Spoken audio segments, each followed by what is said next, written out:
Let me tell you a little bit about BetOnline. It remains your #1 spot for NBA, MLB, MMA, boxing. It doesn't matter. Every single prop, every single play, every single point, it's all at BetOnline. When it comes to bets, when it comes to props, everything that you need is at your headquarters for sports betting. That's BetOnline. Head to the website right now, use your mobile device, sign up, get a 50% welcome bonus.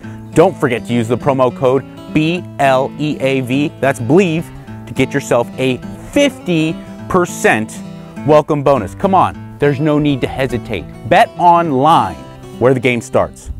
Me llamo Javier, this is my ranch, La Panocha Grande. Being a rancher for my entire life, I work hard. I have to take care of my goats, my many donkeys, procure them for the donkey show. I ride the horses, I break the cattle, prune hedges.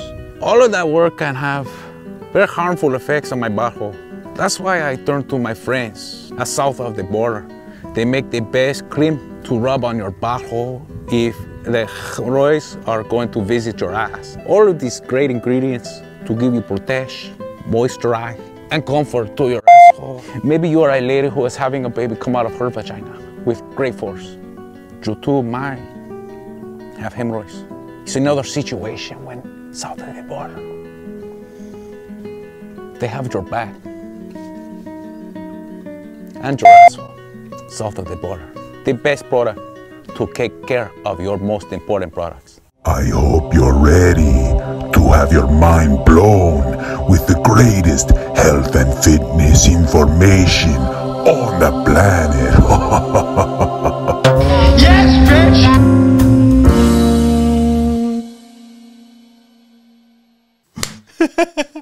I wish we could say what I just said. We can't, Giorgio, right? No, I can, but for the sake of who we were talking about, I can't. Because that was told to me in confidence, yes. Welcome to the Mikey Likes You podcast. What an amazing podcast it is.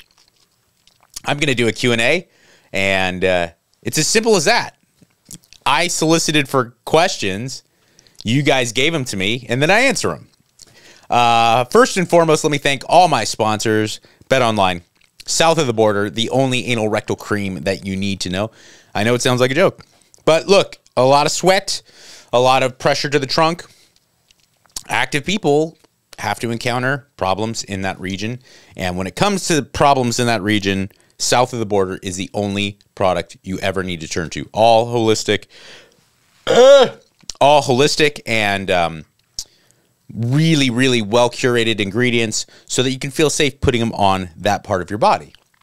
And then also First Attachment, which makes the greatest health and fitness supplements on the planet, bar none. And to my man Giorgio here, a large. They start calling his puzzo Athens because it's so big in Greek and strong. It's Athens. That's what.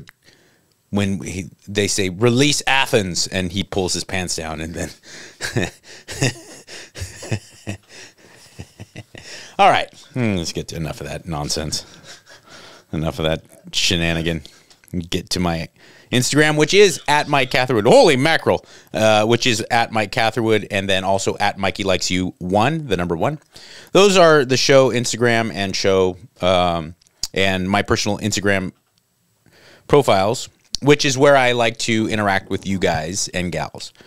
First question comes from Golden Foam Notes. Golden Foam Notes. I'm going to say a beer fan, right? Golden Foam Notes. Here's a handsome fella in a bow tie. I'm 50. I am active, but it's getting a lot harder to lose weight. Thinking of doing intermittent fasting and start tracking calorie deficit. Any suggestions? Do that. I don't know what your suggestions what suggestions you're looking for. If you're looking to lose weight and it's not working out for you, you have to start tracking your food.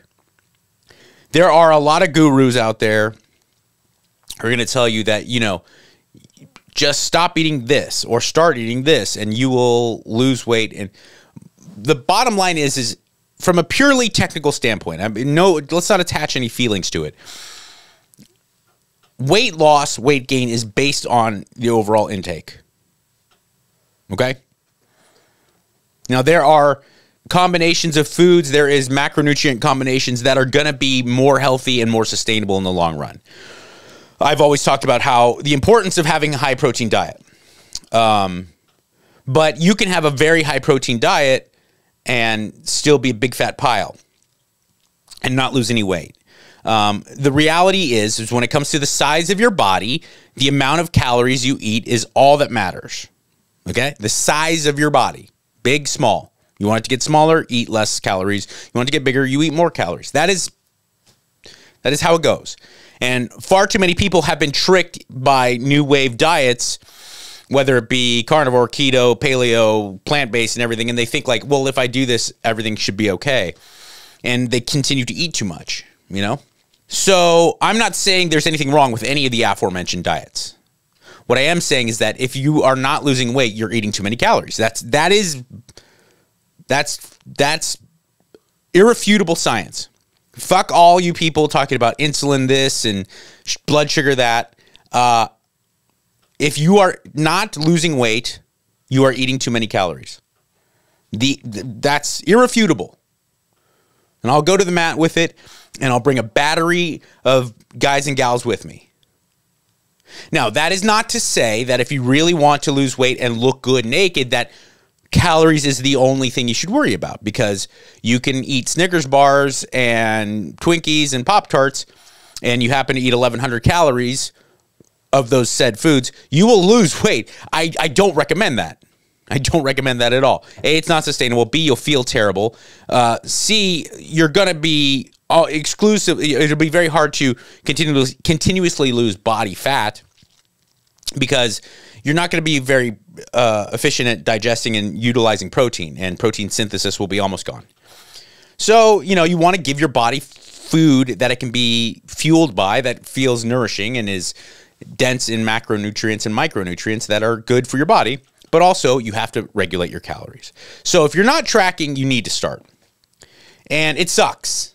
Here's the big overarching reality. Really getting control of your eating fucking sucks, and it is a pisser.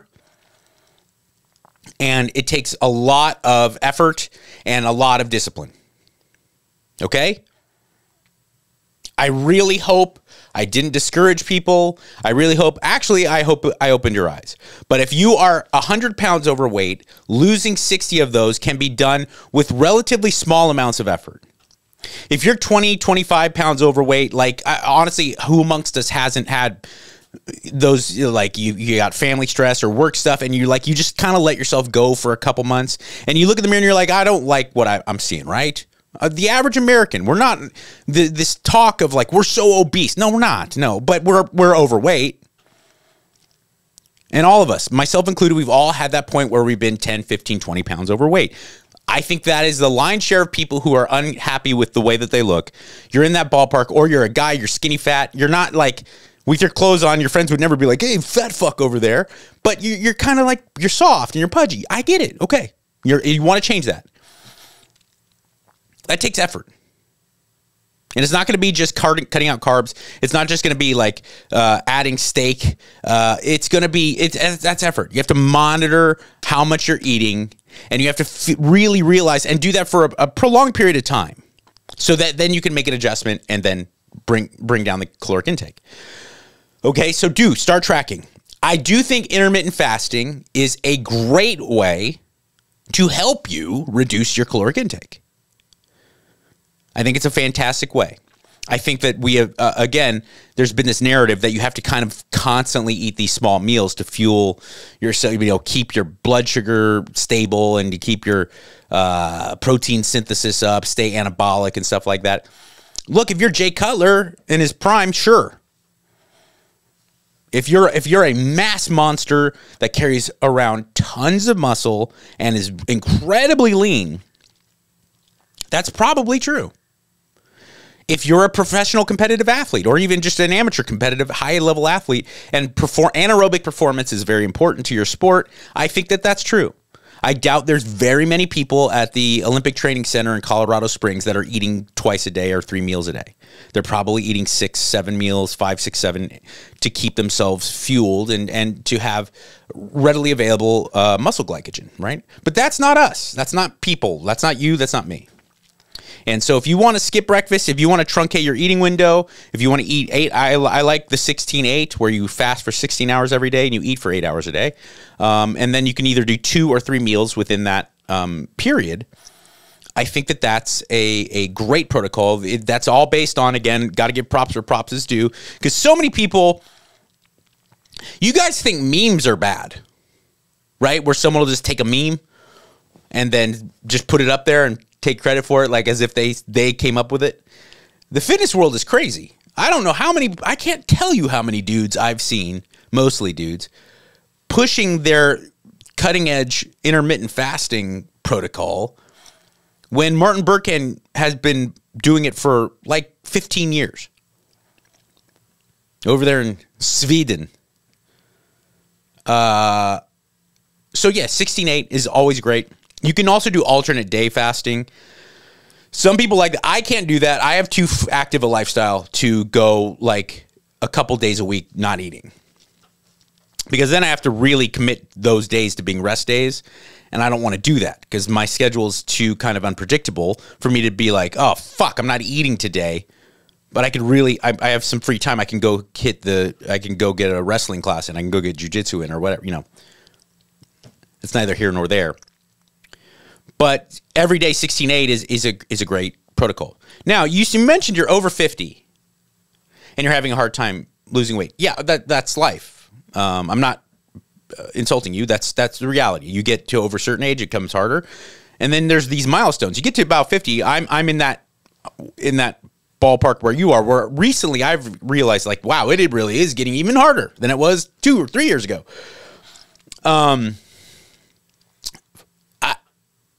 Let's say you're Foam Suds McGee or whatever your fucking name was.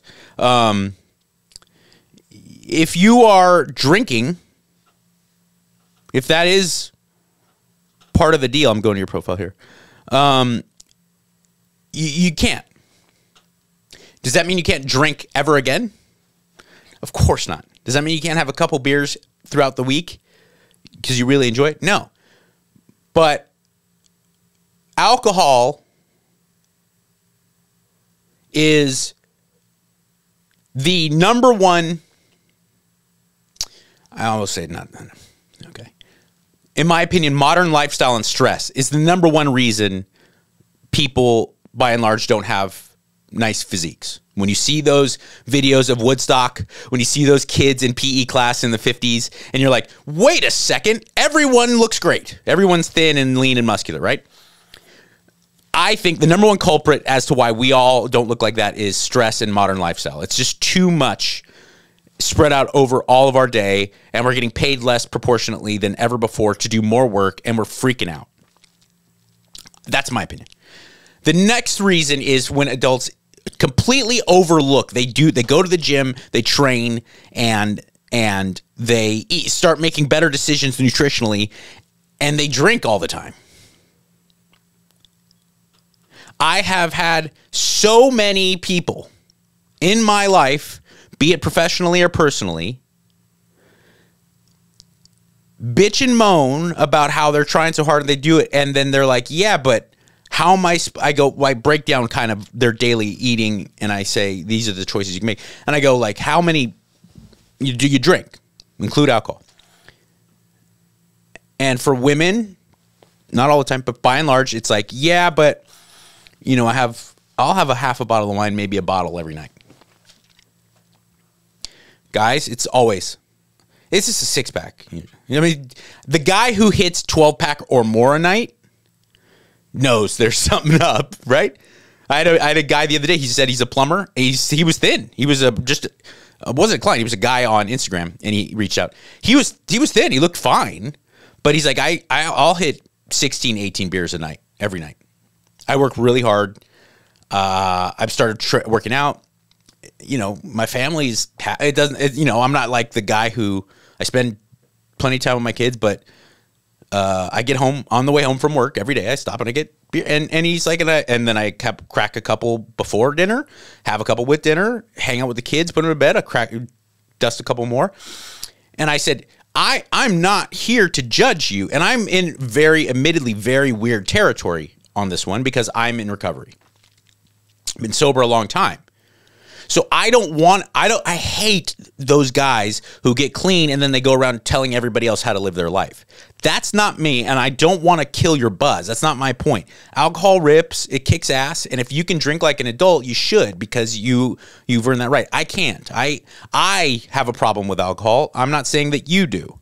What I am saying is when we're talking about fitness, when we're talking about looking good in the mirror, it's a disaster.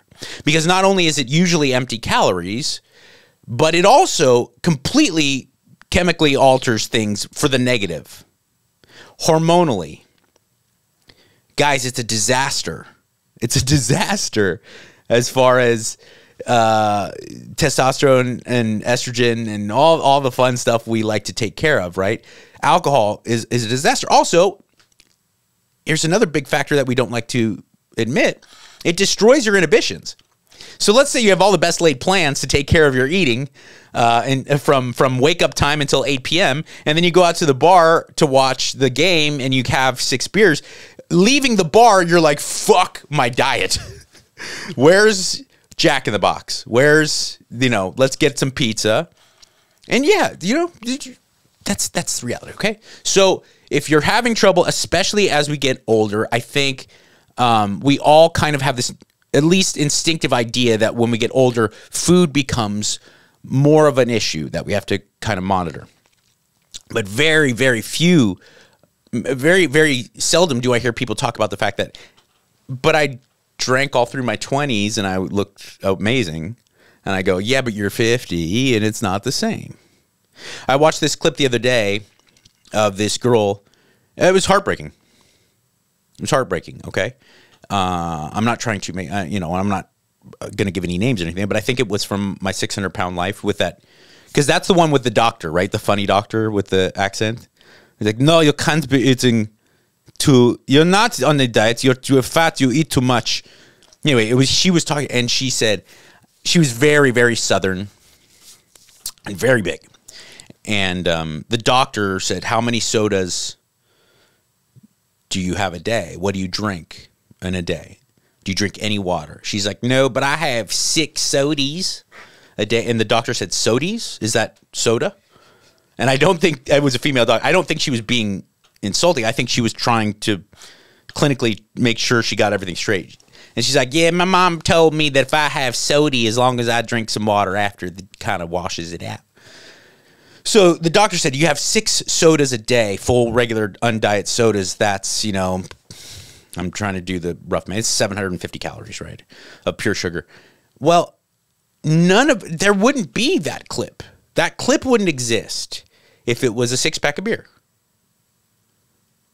Yet it's worse because the same kind of blood sugar problems you're going to have from drinking 6 sodas, you're also going to have on top of that, like down chain problems hormonally, and then equally, if not more, calories, especially if you're drinking good beer.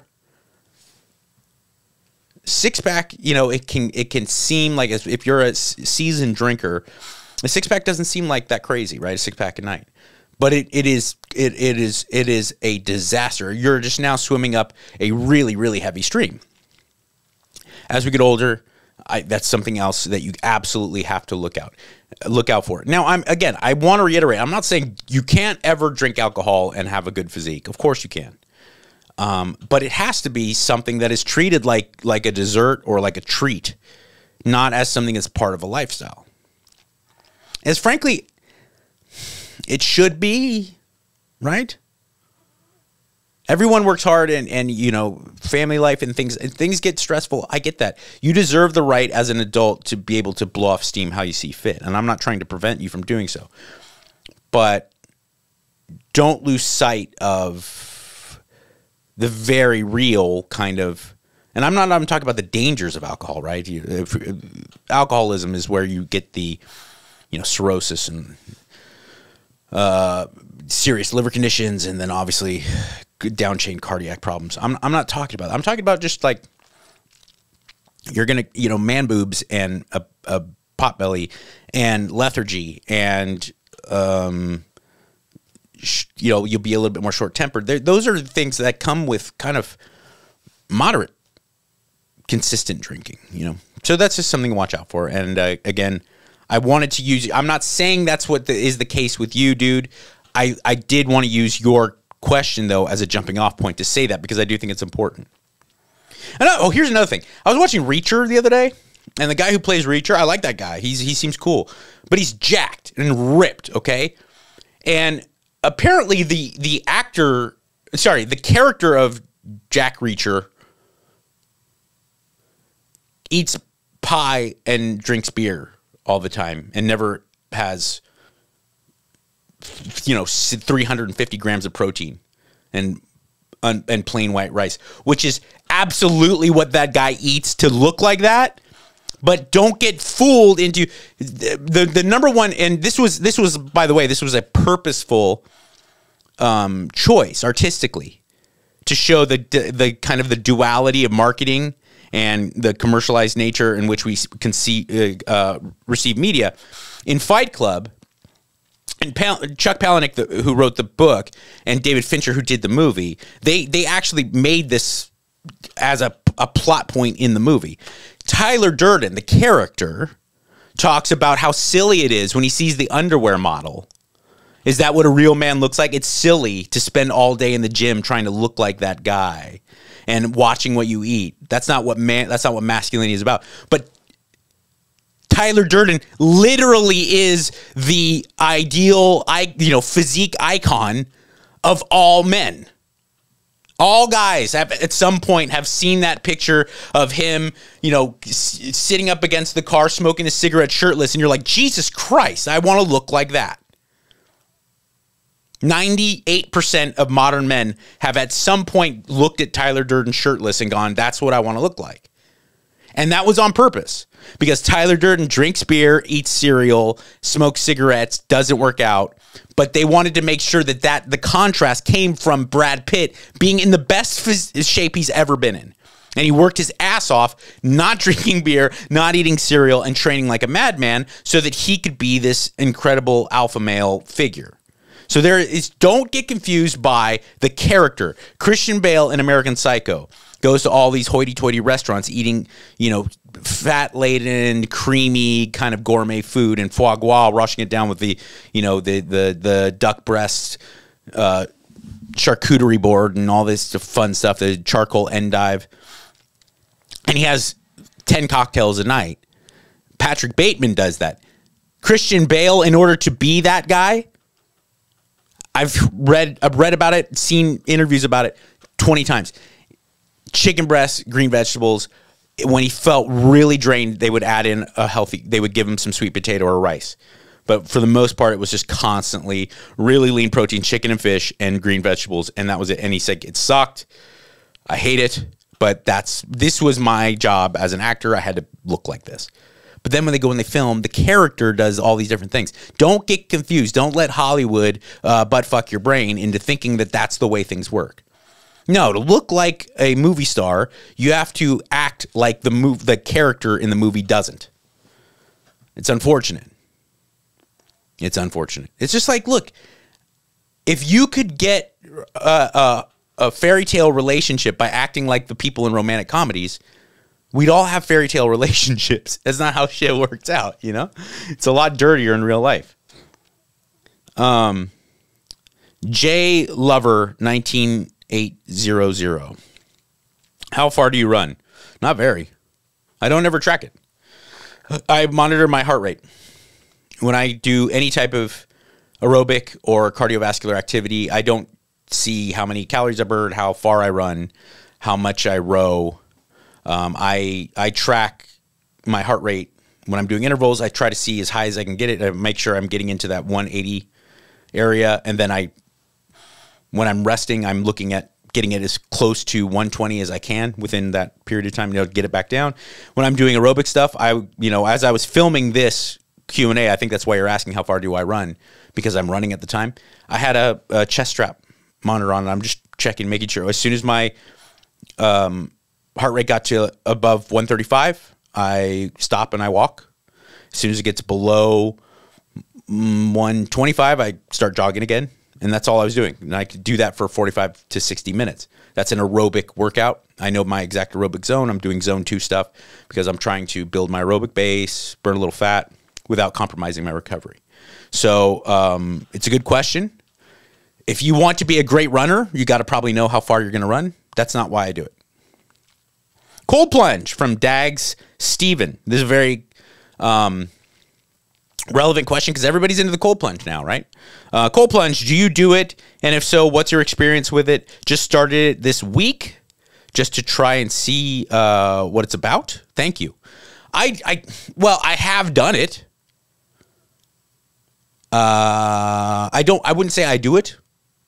I don't care to do it. My experience with it is it's pretty miserable, but it's effective.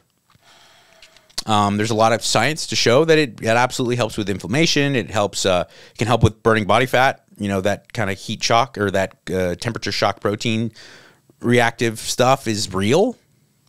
I think if you're combat sports athletes, football players, rugby players, stuff like that, where you're getting banged up a lot, I would definitely recommend it. I'm not like a avid cold plunger or sauna guy, but I believe in both. The science seems to be there, and anecdotally, the science is there. Look, cold plunge and sauna is funny to me because it becomes hip, just like a lot of stuff with weightlifting and bodybuilding and all that. Like it caught on somewhere. Either, like Joe Rogan did it or something, or like someone popular got it out there. So people are, but Giorgio's right here. He was a college wrestler. He's a high level wrestler. All guys who've wrestled in all parts of the globe have been saunaing for fucking 200 years. That's grapplers sauna and people who play football players, college wrestlers, rugby players, hockey players. They've been getting in cold plunges. Been filling up trash cans with ice and getting in and out all because it works. This is not new, okay? Especially, you're talking about contrast stuff. The Iron Sheik, God rest his soul. I really loved that guy. He was because he was like a real life Borat on the air, and we've never had to use the dump buttons, the delay buttons for cursing. Never more on radio have I used that than with the Iron Sheik. He just couldn't control himself. But off the air, he was like this really sensitive, very kind man. But he was a very real badass wrestler in Iran before he came to America. He was a real wrestler. Like the Iron Sheik could fuck you up. And if you go look at pictures of him, Google it, pictures of the Iron Sheik when he was young, you're like, oh, damn. Like, the Iron Sheik was a real stud. He was security for the Shah of Iran before the revolution. He said that the Persian wrestlers would do contrast showers every day, where they would get in these hot shower, like insufferably hot showers for a couple minutes, and then they'd get in either cold water or cold plunge, then get back and that was like that was as much a part of their training as like road work and shooting doubles. So the idea of temperature manipulation to deal with your body and to help therapeutically is nothing new. I think it's great. I love it for you if you want to do it. I hate it. It's getting in that first exposure when you're in, you're like, oh, holy mackerel. And then, do you know about this, Giorgio, about on the most recent season of The Ultimate Fighter that Chandler and Connor got into a cold plunge challenge? We used to do that in college. And I was like, that's so not smart. Like, you could really fuck your shit up. I mean, like hypothermia for reals. I know. I mean, well, you're all you fucks are crazy. You wrestlers are crazy. I'm just saying, like, it's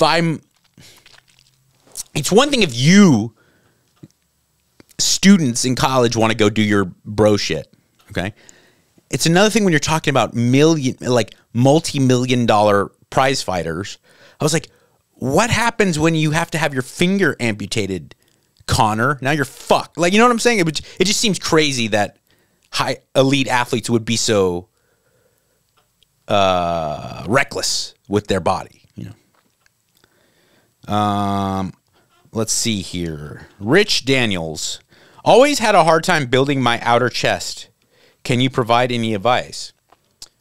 With men and the outer chest, there's a lot of things at play here. First and foremost, if you've always had problems building your outer sweep, the Gironda dip is a great exercise, as well as cable crossovers done in that fashion where you're isolating, where you get in between the cables and you do cable crossovers, but instead of trying to come across and meet in the middle, shoot towards the ground so that you're isolating that sweep here, you know, the outer pec. And you almost can follow the angle to which the outer sweep happens, okay? And then also the Vince Gironda dip, where you get your arms really wide and do the dip, as opposed to kind of keeping your elbows flared to your side. But another thing I need to point out here is that men, unlike women, hold fat there. Where women have more fat in their glutes, in their upper thighs, and that's why a lot of women get really, you know, in their, what they have, you have commonly heard the fupa, you know, just above the genitals, in between the belly button and the kind of the fupa. And then, now look, that's biology. That's where women hold weight, and that's the hardest to get rid of. Men have spare tires and outer chest fat. So you say you've always had trouble building up that area. Chances are that's not true. Chances are you've just never been lean enough to really be happy with how that looks. Okay? Because I, like anyone, if I'm bulking, or if I just frankly am getting lazy with my diet, I hold weight there. And I, for years, thought, especially when I was perma bulker roid guy, thought I had to really work on building that outer sweep. Sure enough, I dieted down for my first contest, and that looked very beautiful. You know, I got ripped, and that body fat went away, and I got really low body fat, and that went away. And I was like, oh no, actually my outer chest is pretty rad. I just couldn't see it, you know. And same people, a lot of people ask about delts, and for men, that's a beautiful beautiful muscle to have. You know, the kind of that capped off, you know, boulder like round delts to make you look, it looks very masculine. It's very nice. A lot of times people will get really strong in the overhead press. They'll be able to do tremendous amounts of reps in a hypertrophy rep range with delt stuff. The reality is like, if you got leaner, you'd be able to see it, because this area here between your arms and your delts, there's too much fat there. So you can't see the kind of the contour. There's no kind of contrast there. It's all one kind of, it'd be like, you know, that's why a lot of bodybuilders have very small bone insertion, or like muscular insertions, because the contrast to their muscle bellies looks bigger. If you have big cankles, if you're like, you know, offensive lineman guy, it's very good. People don't even realize you may have 20 something inch calves, but people don't realize it because you have 19-inch ankles. You know what I'm saying? Like, so there's hard contrast to kind of see. So a lot of that is body fat, and a lot of that is the body fat that's hardest to get to. So I encourage you to definitely take into consideration the exercises that I recommended. But when you're talking about outer chest for men, more than likely a lot of it is just body fat. And as you get leaner, that stuff will come into play a little bit more. Let's see. Hey, McLeod, was there any regret after walking away from Loveline? Yeah, absolutely. I don't know about regret, but pain. It's the only job I've ever loved. I loved doing that. I worked really hard to do it. I wanted to do it. I grew up in Southern California listening to Love. I prank called Adam and Drew twice. And then I got into radio and I was working at K-Rock, and I said to myself, like, I was like, I could do that. I would be good at that.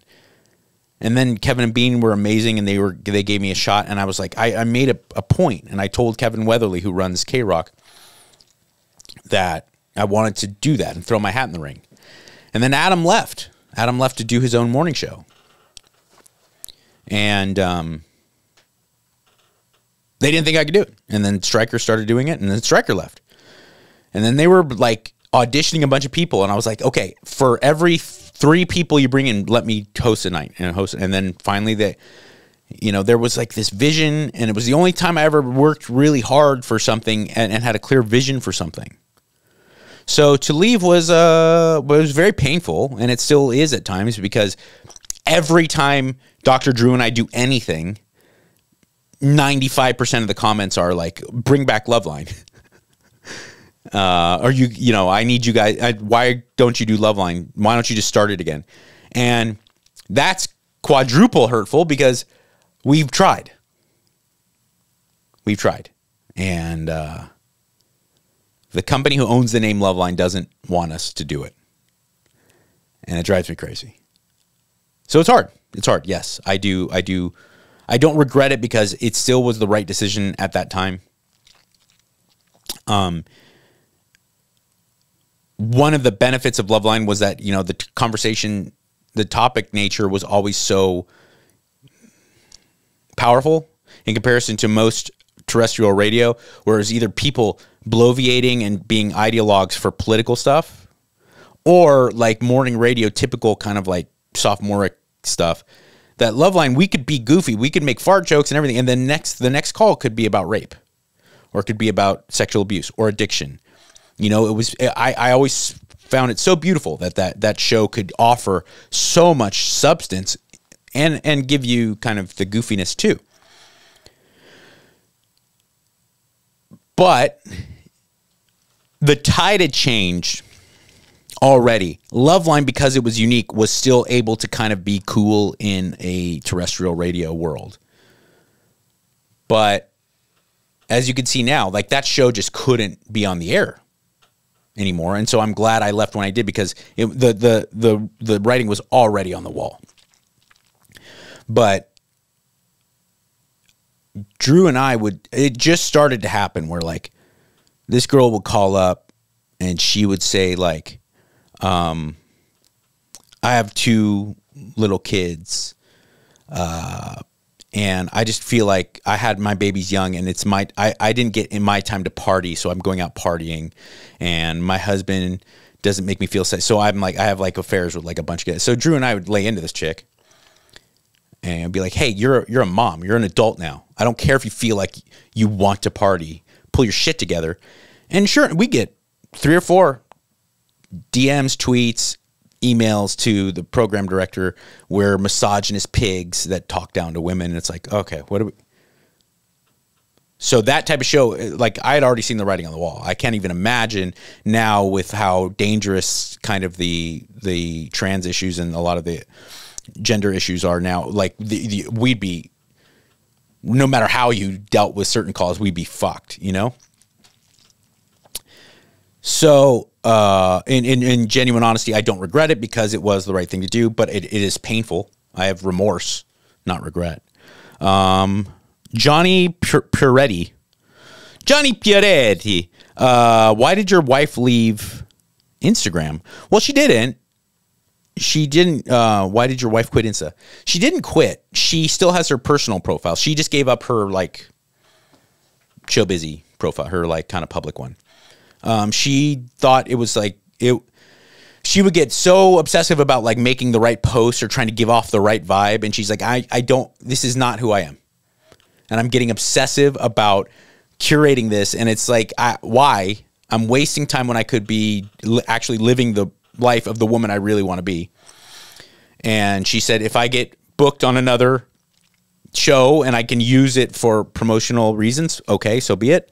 Because that stuff, when she's on set, it actually is kind of, I find it very interesting. I think probably people who are fans find it interesting. They do, like, behind the scenes, and it'll be her and people kind of hanging out. Like, when she was on Rules of Engagement, they didn't have Instagram then, but I can imagine, like, the stuff I would see on set with her and Oliver Hudson and David Spade, Patrick Warburton, I would be dying laughing watching them act like children. And Patrick Warburton and David and Oliver, really like super funny dudes. And Athir Kalyan, who's another one of their co-stars, is like this nicest guy. And like, so the behind the scenes stuff is cool. And she's like, I'll do that when that time comes. I'll resuscitate that. But as far as like living my life here and there, she has a personal profile that like only family and friends sees. But her public one is on hiatus for that reason. All right.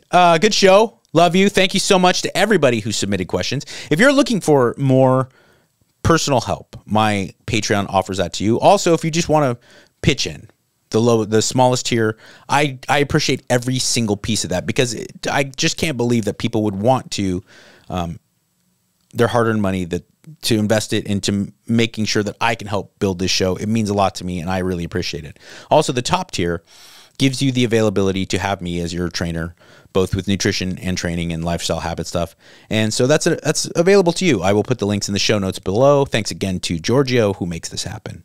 Thanks again to First Attachment. Thanks again to South of the Border and Bet Online. And in this crazy mixed up world that makes you think that nobody cares, remember, I do. Be good.